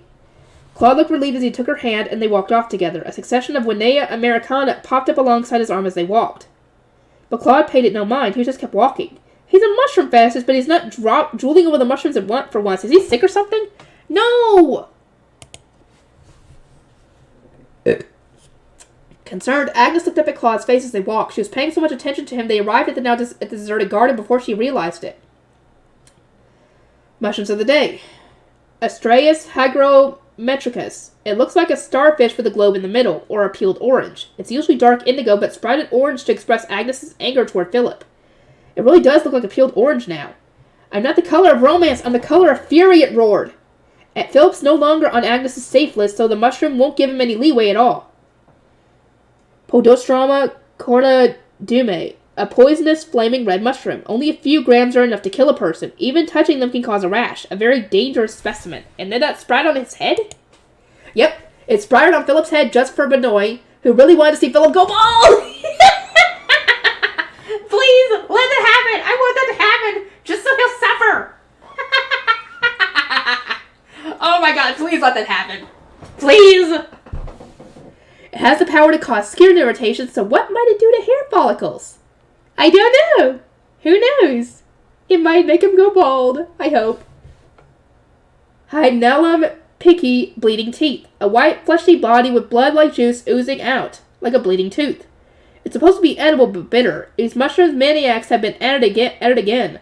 It soaked Philip's suit to get revenge on him for tormenting Agnes. The juice it releases is actually antibacterial, though. So it's really quite a kind mushroom. Clitosib acromelag, a poisonous mushroom, yellow with an indented cap. It's vicious. Once it enters the body, it lays dormant for 4 to 5 days. After that, it attacks the victim's fingers, toes, and penis, and it causes excruciating pain for a month or more. Why does it target the penis? No one knows! Though I think in this case it should. Yeah, it should. The Boldostroma Cornidame gave it permission to go all out on Philip. That's what you get for gaslighting our Agnes all these years. A very brave mushroom to launch a kamikaze attack in a man's mouth. Clothrus arcari octopus stinkhorn. Like a broken eggshell with a tentacle coming out, it releases a black sap. It looks like an octopus leg sprouting upside down. The sap gives off a stink. I'm here to torment your nose, it cried as it clung to Philip's back, tentacles outstretched. It planned to increase its own stink 5-fold once Agnes was a safe distance away. I love this! Good job, mushrooms. Good job. Ha. Now everybody go smell that. No one's gonna want to be around them. Armillaria Malay, light brown caps with clusters of stalks. A representative of the wood deterioration club, it's able to latch onto wood as a parasite and devour it. It's better to thank Claude for saving Agnes from the ruffians, but its timing wasn't quite right. It sent out an SOS to the spirits to stop Agnes. Truffle, a prized foodstuff, a delicacy. It sprouted as a gift to cheer up Agnes, either by being eaten or sold. It was surprised to find itself being gifted to Claude. Pseudotelostoma japonicum. It looks like small stunted gray sticks, a very rare mushroom. The stalks are sturdy. You can use them to write on paper. Oh, cool. It sprouted as a farewell gift to Claude, but it never expected to be handed over with the Armillaria Malay in such serious circumstances. Claude quickly plucked it since it was in the way of on his nose. It was safe enough in his pocket. Winnae americana. A reddish mushroom that resembles rabbit ears. Quite unusual. It's not suitable for eating. Perhaps it doesn't taste good? It sprouted to urge Agnes to listen to what Claude had to say. A busybody mushroom. The epilogue! Here we go. Epilogue. The garden she was led to was smaller than the garden the ballroom's balcony was connected to, but it was beautifully tended with gorgeous flowers, the air sweet with their scent. This is the private garden for royals only, Claude said. No one will interrupt us. He led Agnes down a narrow path and sat down on a bench under a little gazebo. He let go of her hand, but Agnes felt awkward being the only one standing, so she sat down too, keeping as much bench between them as possible. She couldn't relax while he was staring at her with those dark gray eyes. She cleared her throat to try and break the tension. So, what did you want to speak to me about, Your Highness? I asked you to call me by my name, Agnes. Claude was frowning sadly, and Agnes felt a little bit guilty for her attitude. Our contract is over. I want to draw a firm line in the sand. You're a royal, and I'm just the Count's adopted daughter. I couldn't possibly use your name. Even if I want you to? She knew he was blinking earnestly at her. If she looked at him right now, she'd lose. So Agnes kept her eyes averted. If it's an order, then I'll comply, she said. They were royal and subject, after all. She had to obey a direct order. That was how the relationship would be from this day forth. But Claude just narrowed his eyes and sighed. I don't want to give orders, not to you, Agnes. His voice was soft as he began plucking the mushrooms from his hands and arms, and I guess they got a little bit distracted by that. Once he was done plucking all of them and piling them up neatly on the bench, he turned to face her again. You were talking about me having found my dragon mate, weren't you? Can you tell me exactly what it was you heard from my brother? It was Philip who first told me you found your dragon mate. The answer made Claude frown deeply. Then the Crown Prince said, so he's finally said it out loud, has he? I kept telling him to hurry up and get on with it, that waiting so long was terribly rude and would only lead to arguments. That's how I knew it was true. So then, why were you trying to leave, Claude asked. Because she thought you found somebody else? Ever think for a moment, dude, that maybe, just maybe, she might have thought you found somebody else? Agnes blinked. The situation was pretty clear, she would have thought. It wasn't much fun to have to spell it out. She'd rather not have to say it out loud, but it looked like she had no choice. Our contract is over, she said firmly. You found your dragon mate. I'm just a complication. There's no reason for us to spend any more time together. She was only describing the situation as it stood, but saying it all out loud made her heart feel heavy. This was all too much. She felt heartsick. She wanted to go straight home and crawl into bed. As she sat there head hanging, Claude moved the mushroom pile aside and slid closer to her. About my dragon mate, who do you think it is? I don't know. Asking me to guess who his dragon mate might be, that's cruel. She could feel the tears welling up. All she wanted was to bring this conversation to a close as soon as possible. You never thought it might be you? Agnes's eyes widened. If he was saying this to her, then that had to mean... Your Highness, your dragon mate is a mushroom? He did propose that red Amanita muscaria back when they originally met. What if his soulmate was a mushroom? Talk about the mushiest couple imaginable. Oh my god. So she was the love-struck woman, jilted for mushrooms. How pathetic. If she had to lose to someone, she'd rather lose out to a stunning young woman rather than mushrooms. Don't be silly, Agnes. It's you. Just you. The mushrooms are just a happy bonus. Oh. Agnes smiled ironically, rolling her eyes at Claude's mumbled joke. Why is that so funny? You said it yourself when you came to my rescue that night. Philip dumped me. You said that those with dragon's blood should be able to tell who their dragon mate is in less than a month. We've known each other for 6 months now. I knew there was no way it could be me. Besides, I saw you talking to her. That girl with black hair, you seem very close. It's her, isn't it? Your dragon mate. It's no point in trying to hide it anymore. She didn't care anymore as long as she didn't go down in history as the girl who lost out to mushrooms. I think it'd be quicker for me to just show you, Claude said with a sigh. Then he took off his white glove and showed Agnes a reddish mark on the back of his left hand. Agnes leaned in to look closer. It looked like some kind of pattern. This is called a dragon's crest, Claude said. So there really was a sign. This crest appearance was proof that Claude's dragon mate really existed. Faced with tangible proof like this, Agnes couldn't hide her shock, as if in response to her inner anguish, a white mushroom sprouted beside the mound of Winnea Americana. The little white cap with the white bumpy bits, Amanita Kokari. Yes, she remembered seeing one of those just before the mushroom bombed Philip that night. Weird coincidence. But what if it wasn't? What if Claude, too, was about to be attacked by the mushrooms again? About the mushrooms. Agnes started to panic and desperately tried to mentally speak to the mushrooms. Claude hasn't done anything wrong. Please don't attack him. Agnes wasn't sure if it'd do any good, but the thought of a Cotosib acromalaga sprouting in Claude's mouth terrified her. She didn't want to have to visit Claude, the man she loved, in his sick bed while he writhed in pain for a month. She let out a tiny sigh and tried to get her mind off mushrooms. That crest appears once you've met your dragon mate, right? She asked. Philip said he saw the mark on your hand a year ago. Doesn't that mean you already met your dragon mate around that time? She was overtaken by a self-destructive urge to force Claude to pour salt in her emotional wounds, but he was shaking his head. About that, I think you've gotten the wrong impression, Agnes. It's Philip's fault, really.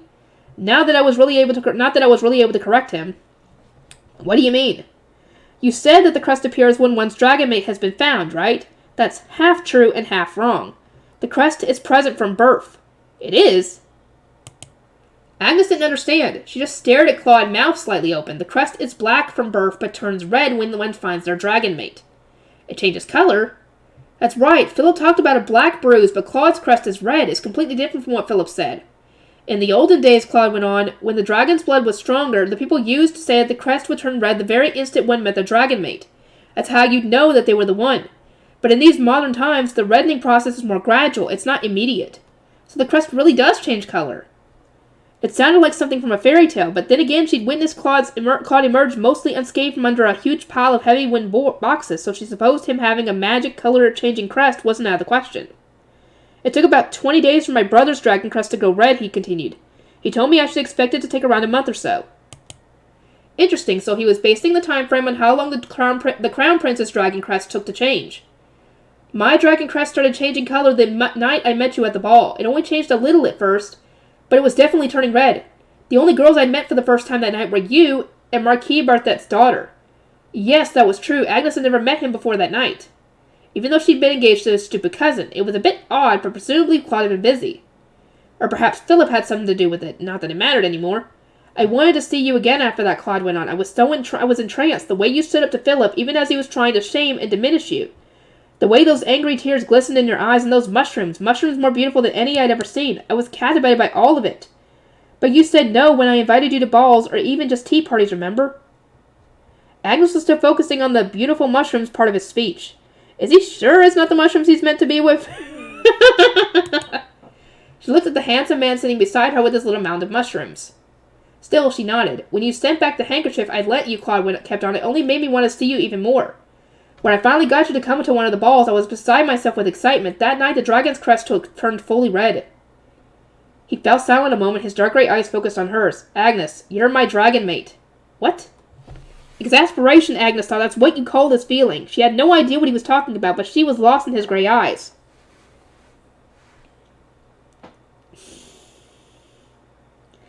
You're my dragon mate, Agnes. You mean the red mushroom is, right?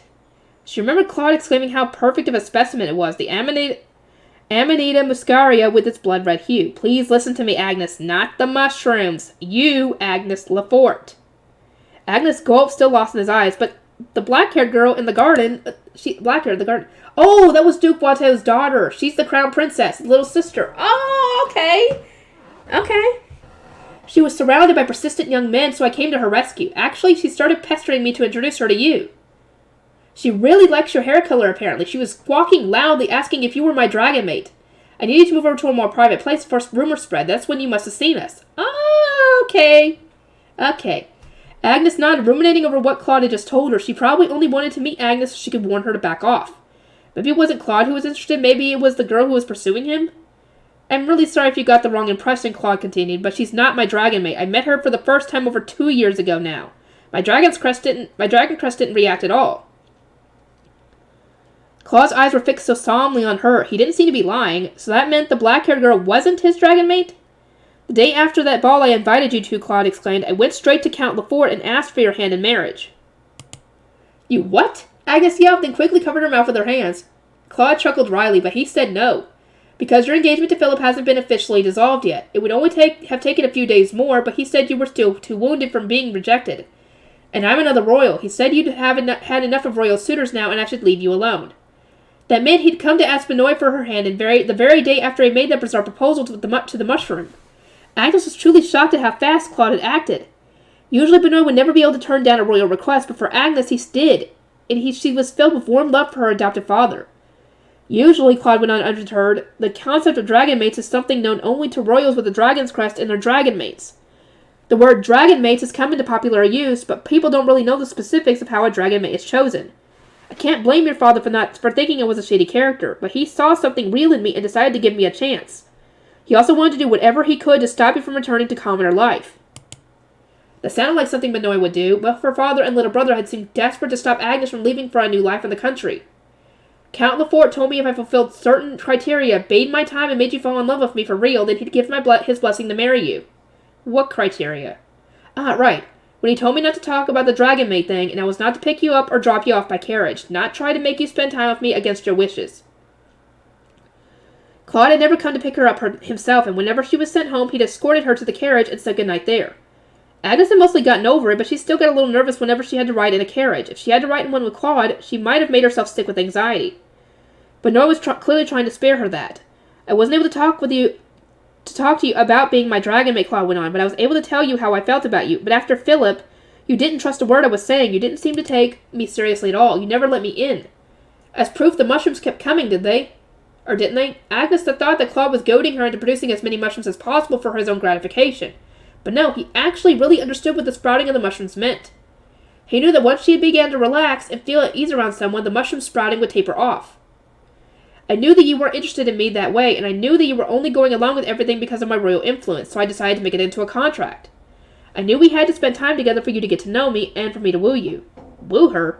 Yes, she remembered him saying something like that before. I thought that was part of the act, part of the contract. Nope, it was real. You just didn't know it. You just didn't know about it. Agnes thought it was all about the contract from the start, and that everything that followed was for its sake. Then, what about your love for mushrooms? Was that a pretext, too? No, that first mushroom of yours, I saw it. It slayed me. Just such a beautiful red. Claude's eyes glazed over, and a blissful expression came over his features. Agnes found this to be something of a relief. At the very least, she hadn't been wrong about one thing, his mushroom fetish. It was weird being relieved to find out he really was as much of a mushroom freak as she had suspected, but her image of him as a fungal fetishist was so strong by now that if that turned out to be fake, she'd probably faint from shock. Whether she'd fully accepted the fungal fetish as part of him, though, was a different story. Claude smiled gently, watching as Agnes sat there frowning and thinking hard. You went along with pretending to be my girlfriend for the sake of your brother and family. But I was so happy I got all the mushrooms I wanted, and whenever I was with you, I felt like I was on cloud 9. I think the mushrooms played the largest part in your joy, she muttered. It wasn't being with me that felt good, it was having an all-access mushroom buffet. If the mushrooms were all it was about, I would have just asked you to send them to me. Still, I can't deny that being able to harvest them off my own body was actually also really fun. Oh, harvesting them was part of the fun, was it? Just how obsessed with mushrooms is this prince anyway? Claude picked the white Amanita kokiri from beside the mushroom mound and held it by the stem as he twirled it around and around. Once the dragon crest turned bright red, I went to my brother. He told me there was no doubt that you were my dragon mate and that we needed to get engaged immediately without any further hesitation, but I made that promise to your father already. I wasn't allowed to discuss the topic with you. I was afraid that if I did, I would lose you forever. I was planning to tell you after the 6 months passed, on the last day of our contract. Claude stopped twirling the Amanita kokiri and placed it back down on the mound of mushrooms, but you tried to leave the party early. You were about to leave me forever just because the contract was up. I was shocked. These past 6 months have been heaven for me, but for you, they were just part of a contract. You thought that all I cared about was the mushrooms. I still don't think I was entirely wrong about that, Agnes said. She knew Claude couldn't have been faking the look of delight on his face at the appearance of each new mushroom. Actually, all she saw was his love for the mushrooms. I do adore mushrooms, it's true, he admitted, but my feelings for you are something else. I know I may have misled you to avoid you knowing about the dragon mate thing, but after being betrayed and jilted by Philip, I thought the last thing you wanted to think about was dragon mates. When I saw that last extremely rare mushroom, the Pseudotulostoma japonica, I was fascinated. But then you said you didn't want to see me anymore, and I was devastated. He was talking about the gray stick-like mushroom she sprouted on his nose. Apparently that was the kind of specimen she'd make a mushroom enthusiast weak in the knees. When he came chasing after her, the other mushrooms were still all stuck to his arm. It was only the mushroom on his nose he'd plucked. She figured it was getting in the way of his vision, but apparently it wasn't that. It was just that rare and valuable a specimen.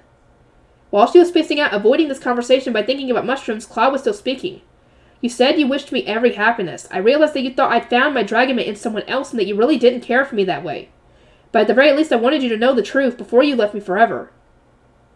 Agnes was still half thinking about how valuable the Pseudolostoma japonicum might really be when Claude took both her hands in his. His touch pulled her out of her mushroom land and back into reality. His dark gray eyes found hers and held them. My dragon mate, my soulmate is you, Agnes. I'm in love with you, and I need you by my side. What? Agnes simply stared at Claude. The way he phrased that, there was no more room for doubt. That's what I wanted to tell you. Thank you for indulging me. Agnes was thinking hard about what Claude had just said, her mouth still open. What was it he wanted to tell her? That she was his dragon mate? That she was his soulmate? But that couldn't be, because Agnes was only ever the fake. You liar. The word just fell. I'm sorry for lying to you. It's only the mushrooms you want, isn't it? She needed to reject what he was saying, otherwise she would be crushed under the weight of his emotional blackmail. Even though she was so happy, she should be happy. But it couldn't be true. Something inside Agnes wouldn't let her believe it. No, you're wrong. I like mushrooms, but I want yours. No, not even your mushrooms. I just want you. You're lying. I'm just a fake, a complication. You never needed me. But no, those were Philip's words, she remembered, not Claude's. And anyway, Philip's new girlfriend was not a real dragon mate. So, nothing that went down with Philip had anything to do with Claude. She didn't know what to think anymore. She was starting to tear up again for some reason. Agnes. Claude put Agnes gently into his arms, which was accompanied by the popping sound of multiple mushrooms sprouting. His face pressed her face pressed against his shoulder, the scent of his sweet, fruity cologne in her nose. Somehow she felt instantly soothed. Do you see how emotionally wounded you are by Philip's lies? And all I did was pour salt in the wounds. I'm so sorry. Claude let go of her a second so he could mop her tears with a handkerchief. White mushrooms began to sprout on his arms. Cufophilus virginius. Agnes realized they were surrounded by Gymnopilus junonius and Pycnoporus cochineus, which had sprouted in great numbers. It was a regular mushroom festival. Listen, Agnes, I love you, Claude declared. If you don't want people calling you my dragon mate, it's okay. My brother can shut everyone up. And I can keep my dragon crest hidden. I can hold off on the mushrooms too. Anything you need. So if you feel any affection for me at all, would you please consider being mine? Claude picked the mushrooms off his arm and placed them on the bench one by one. Then he returned his dark gray gaze to Agnes. Even at a serious moment like this, Claude couldn't keep his mind entirely off mushrooms. Agnes sorted through her tears. I don't have the best impression of the whole dragon mate thing, she said. I know. But hearing you say you love me makes me very happy. What? Claude blinked, dropping the mushrooms he was holding. If you really think I'm your dragon mate, Agnes continued, can you promise never to say I'm a fake? That I'm a complication, that you don't need me? Can you promise you'll never go off and leave me alone? Yes, of course I won't say that. I'd never say anything like that. You mean more to me than anything, Agnes, and I need you. Claude got to his feet excitedly, almost gasping the words. He looked so silly. Agnes smiled, enjoying the moment a little. You don't think I'm a burden? I mean, I sprout mushrooms all over the place. Are you seriously asking me that question now? I don't care. I love the mushrooms. Sprout away. What if I said I was cutting you off? No more mushrooms. Claude's face fell for a second. She could see that he was shaken up by this. That'd be very hard to take, but if that's what it takes to have you, I don't need the mushrooms. But even as he spoke those words, Claude's face crumpled a little as if he were about to cry. He was so easy to read, Agnes couldn't suppress the giggle. You really are a liar. I know you're a mushroom fetishist. You can't fool me. Claude watched Agnes giggle a second before smiling wryly himself. Your Highness, she said, please call me by my name. He looked so cute begging like that. Agnes stopped giggling and nodded. Claude. All she did was say his name, but Claude broke into a wide grin. Our contract is over, she said happily, but would you continue to take me out on dates? I'd love to. Claude's answer and smile made Agnes feel like glitter was exploding inside of her. Thus then a peach blossom-colored mushroom bloomed on Claude's chest. It looked like an Amanita muscaria, but the color of the cap and the little dots exactly matched the mushroom brooch Claude had gifted her with. Both of them stared at the mushroom, knowing this was no coincidence, that they looked into each other's eyes and smiled. A ball of light came out of nowhere just then and swooped and swirled around the mushrooms. It was the ball of light that stopped Agnes as she was attempting to flee from the palace. You wanted me to stay and talk with Claude, didn't you? She said, addressing it directly. It glowed on and off rapidly before settling itself on top of the mushroom. I think the spirits are getting tired of putting up with me, she said. But without them, I might have lost you for good. Thank you, spirit, said Claude gratefully. The ball of light glowed on and off a few times in response to him, then it vanished. Can I have this mushroom? Claude asked. I guess so, Agnes replied, since you're the man I love and a mushroom fetishist and all. Claude picked up the peach blossom-colored mushroom and stroked its little cap lovingly. I love you, Agnes, my mushroom princess. Agnes giggled. Claude smiled at her, then he leaned in and softly kissed her forehead. Aww! Finally! She finally accepts this! Really? Am I getting more stuff like that? No. Mushroom of the day. Winnea americana. A reddish mushroom that looks like rabbit ears. Very unusual. It sprouted to urge Agnes to listen to what Claude had to say. A busybody mushroom. Many sprouted, and after they were picked, they sat on the bench in a pile with the others watching over Agnes. Amanita kokari. White caps with white dots and a flaky stem. Looks like an all-white Amanita muscaria.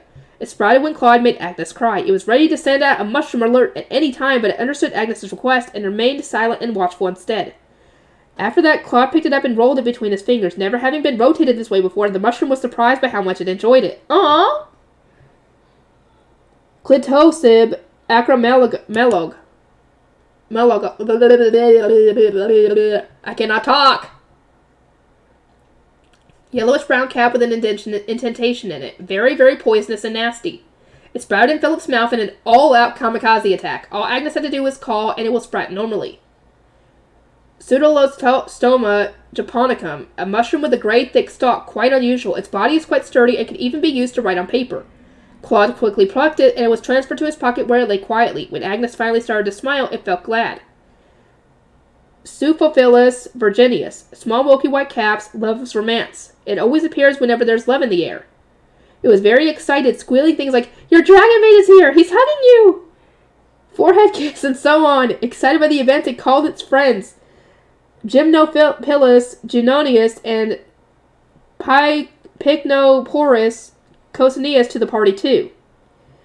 And that one essentially is a poisonous mushroom that looks like a yellow shimeji, here to brighten the mood. It was invited by the Suphophilus virginius and sprouted in a clump wishing for Agnes's happiness. Pycnoporus cocineus, semicircular with cracks all over, resembles a polyporaceae.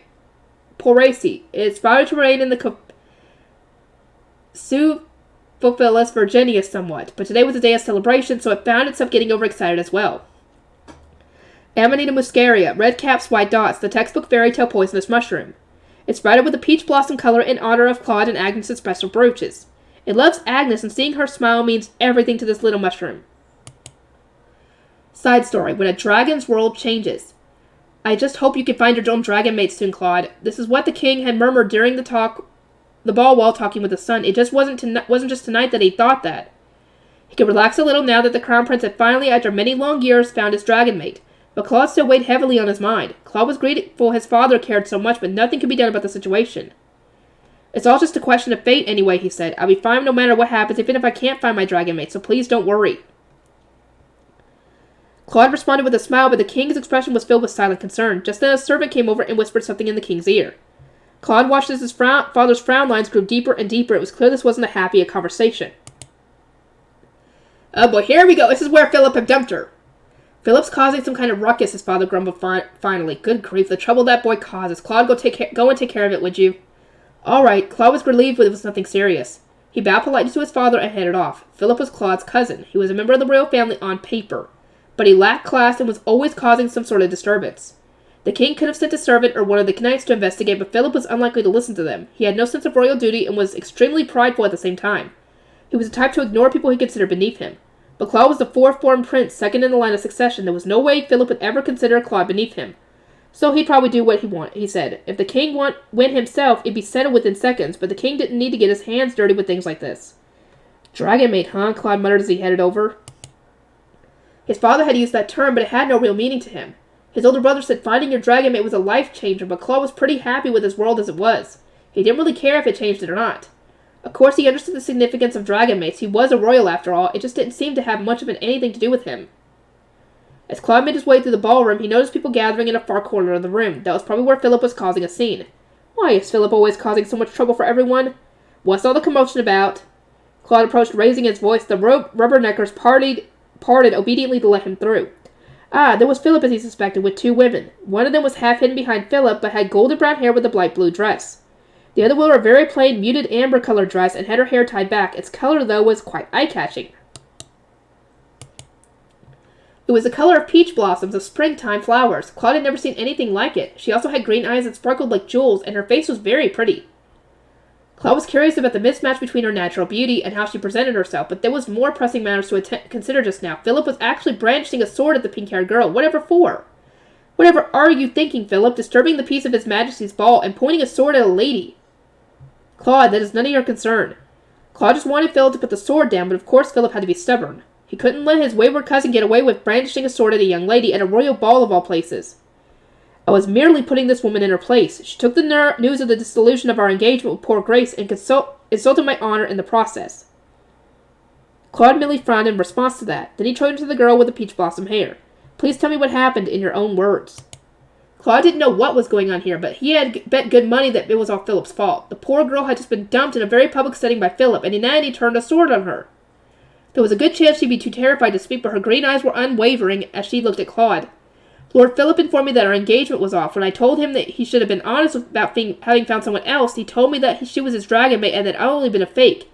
He didn't like my reaction to that, so he announced I was to be sent to the dungeons. I asked him why he bothered even getting engaged to a fake in the first place, and questioned his judgment regarding his new paramour. This angered him, and he drew that sword on me. She wasn't afraid at all. She was outspoken. Claude was a little taken aback, but at the same time he couldn't suppress a sigh of disgust over Philip's stupid behavior.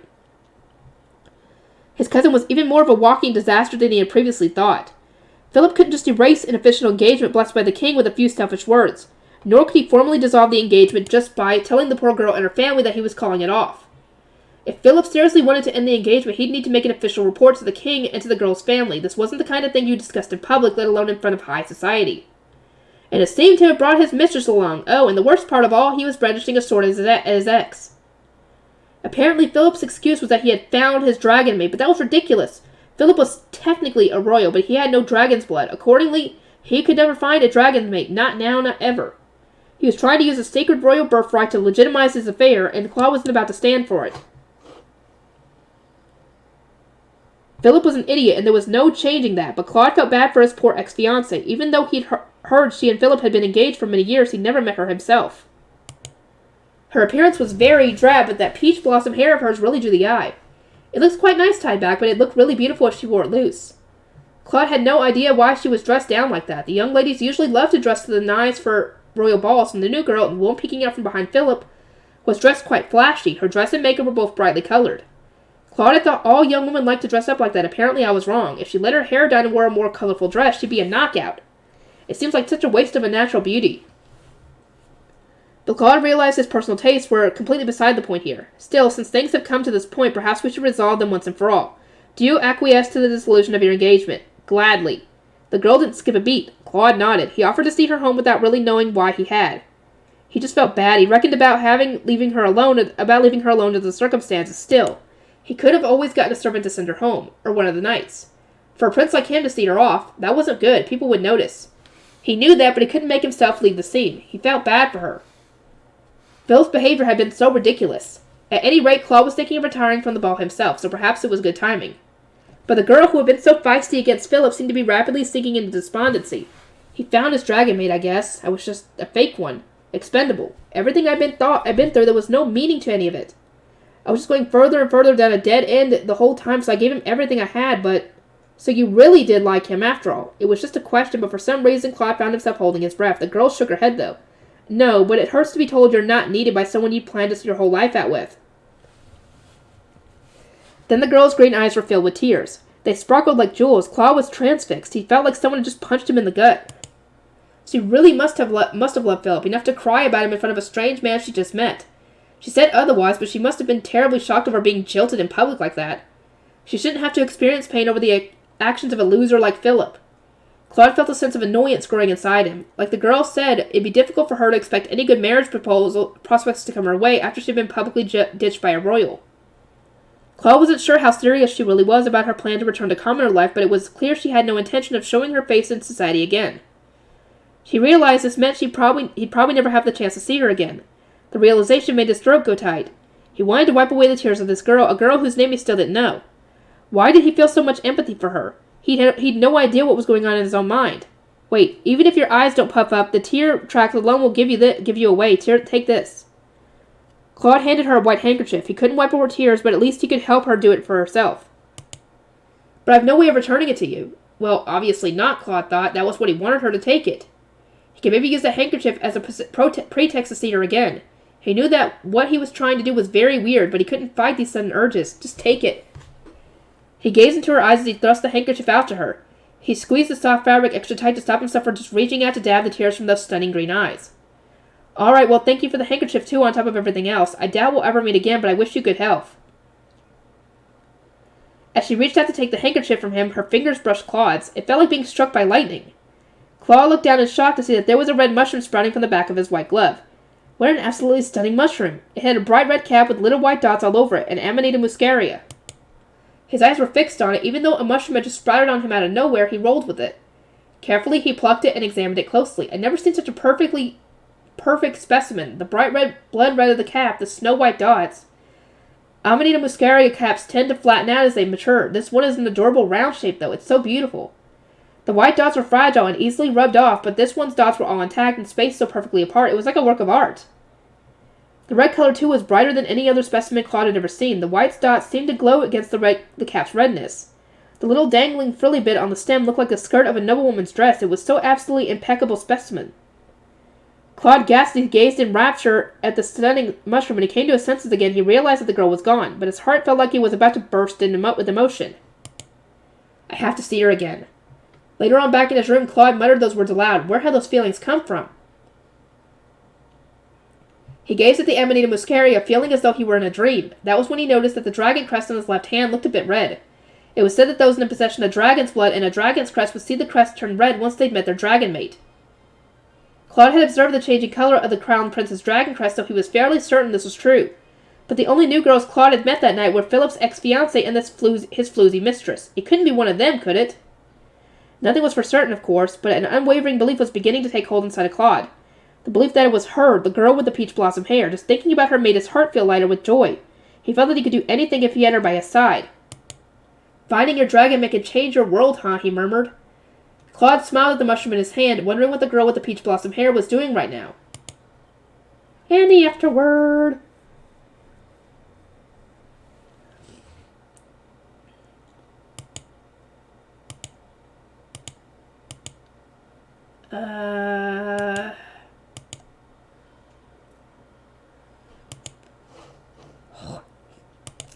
Okay, I hope you guys enjoyed that, and I'll see you guys in the next one.